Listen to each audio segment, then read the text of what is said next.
Hey guys, welcome to another video of Cloud Deep Dive. In today's video, we will talk about VPC pairing. So what is a VPC pairing?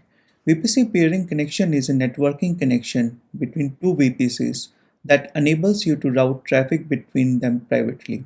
So what does that mean? Suppose you have a VPC and VPC-B. If an instance sitting in this VPC tries to connect to the instance in this VPC-B, so one way of doing that it can go to the internet and hop on the ISPs, and then it will land on this instance and make a connection.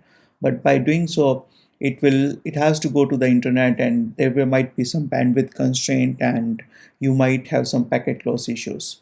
So to solve that, what AWS come up with the VPC pairing, in that what it will do, it will create a private network connection between these two VPCs, and all your traffic will be within the AWS network, and it will go through privately, and you don't need to assign any public IP addresses to your instance. Even a private IP instance will be able to talk to the instance sitting in another VPC privately. So your data will be within the AWS network, and it won't go through the internet.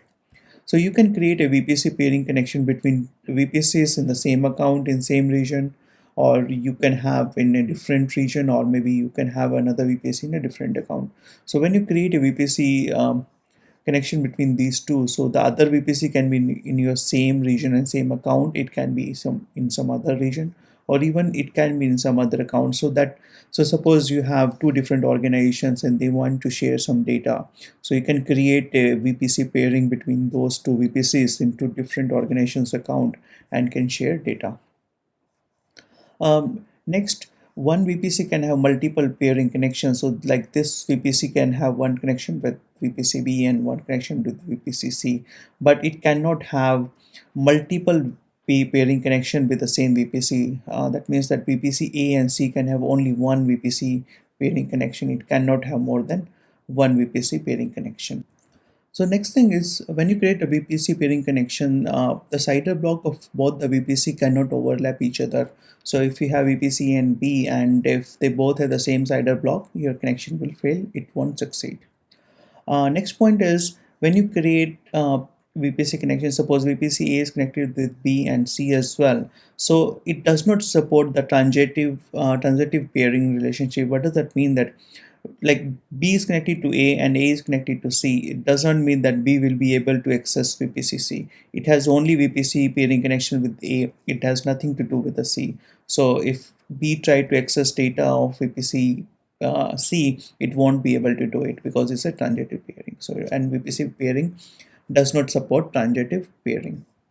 You can have more than one VPC connection. We have already discussed about it. Next thing is, you cannot create a security group that rule the references a peer VPC security group. So what does that mean? That if in this particular VPC you are trying to access a security group of this VPC, you cannot do that.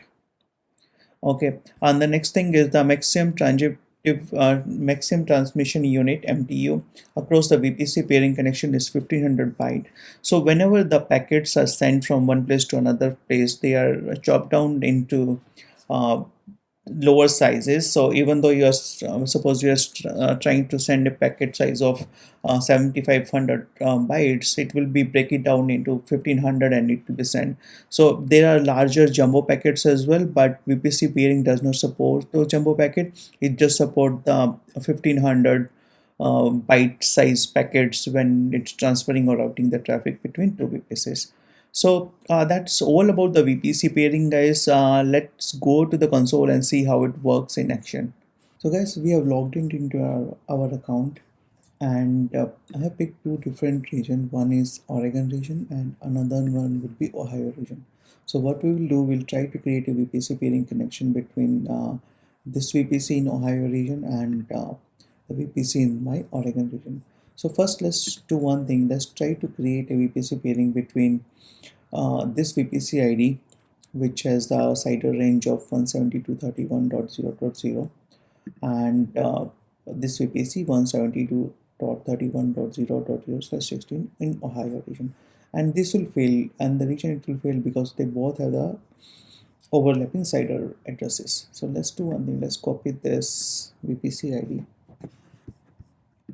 and we'll go to pairing connection. And one thing, you can create pairing connection from any initiated from any of this VPC. You can initiate from here and you have to accept it there, or you can initiate from there and you can come here and accept it. So we'll go to the VPC pairing, which is under virtual private cloud, and you can start create VPC pairing. You can give a name here, test, and requester. So you have to tell who is the requester, which VPC is requesting this VPC pairing.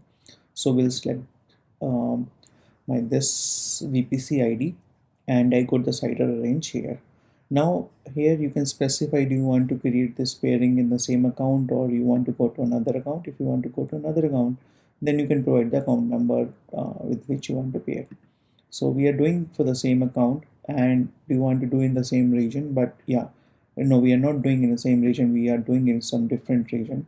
So we'll select that and we go to Ohio, and here we put our VPC ID and let's do create pairing connection. So see, the moment we did it, it failed. So we were trying to create with this particular VPC ID and it failed. And the region, if you see, it's mentioned here on the bottom that failed due to incorrect VPC ID, count ID, or overlapping CIDR range. So if you go to another my Ohio region and go to VPC pairing, you will see that connection was initiated from another VPC, which is the VPC ID 7 ending with 754. And if you go here, the request is 754 and the acceptor was 583, but it got failed because of my overlapping IDs. So let's create it by using my different VPC, the demo VPC which we are using for this series. So we'll because here my CIDR range is different than the one you have in this. So you can initiate it from here. Doesn't matter from where you are creating. So let's give name is demo and my requester is this. It's in another region. We are doing in US West 2, and let me copy the VPC ID. Paste it here and we'll create.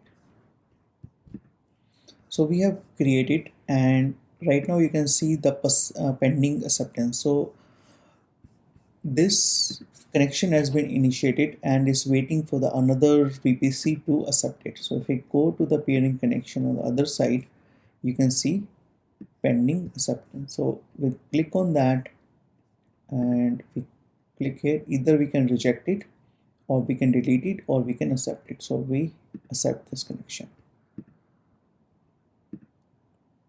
Okay, so now it's provisioning and is active. So now these two VPC has created or kind of like connected with each other by using the VPC pairing.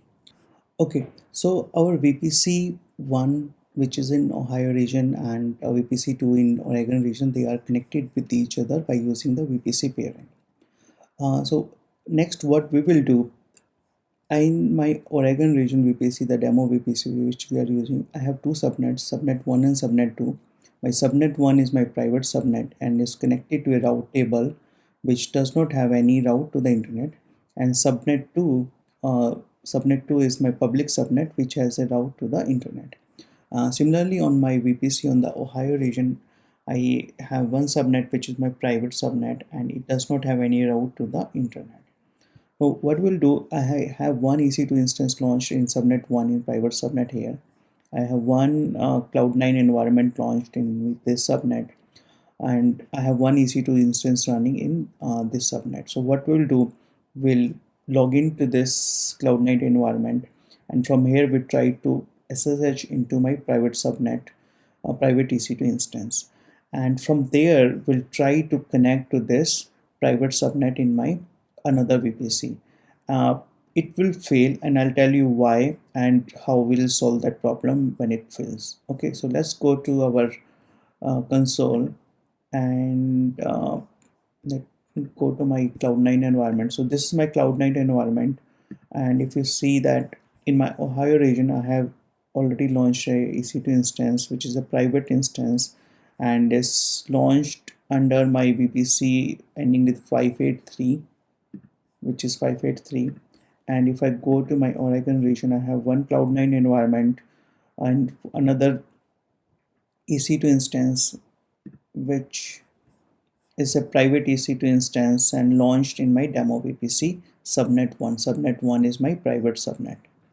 So if I try to connect to this EC2 instance, so let's copy this IP address,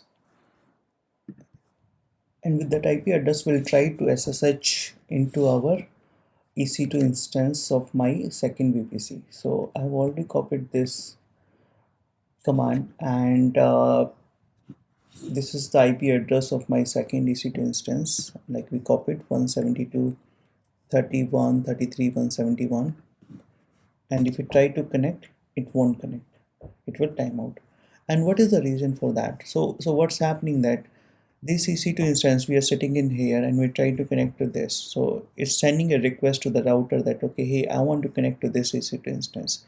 Now what router will do, it will go and check the route table and try to find out where the next stop is, where to send this traffic. So let's see, does route table associated with this subnet has a route or has any path telling the router that where to send this traffic when it's destined for 172.31.0. This IP range. So let's go to my Oregon VPC and let's go to my route table. And my subnet 1 is associated with my main route table. If you see here, the subnet 1 is asserted here. And if you go to the route table, there is no route. The only route it has is a local route. That means that only local traffic can go there. Now, how we can make sure that the traffic initiating from this subnet will reach to this subnet or any IP or any EC2 instance of this subnet. So we have to add a route, and for that, what we will do, we'll say that the first IP range 172.31.0.0. So any traffic destined for this IP range should go to the peering connection, and my peering connection is this one, and save route. So now what happened that if any connection initiated for this particular IP range, router will send it to this peering connection.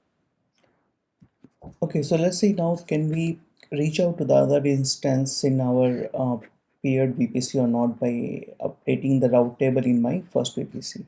So if I click enter, still I'm not able to connect to the another VPC. And what is the reason behind that?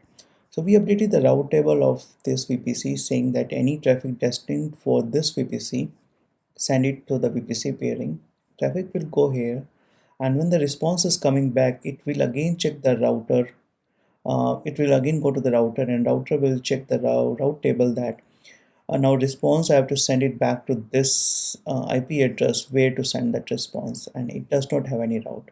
So that means that we have to update the route table of my second VPC as well, saying that any traffic or any response testing for this IP range need to go through my VPC.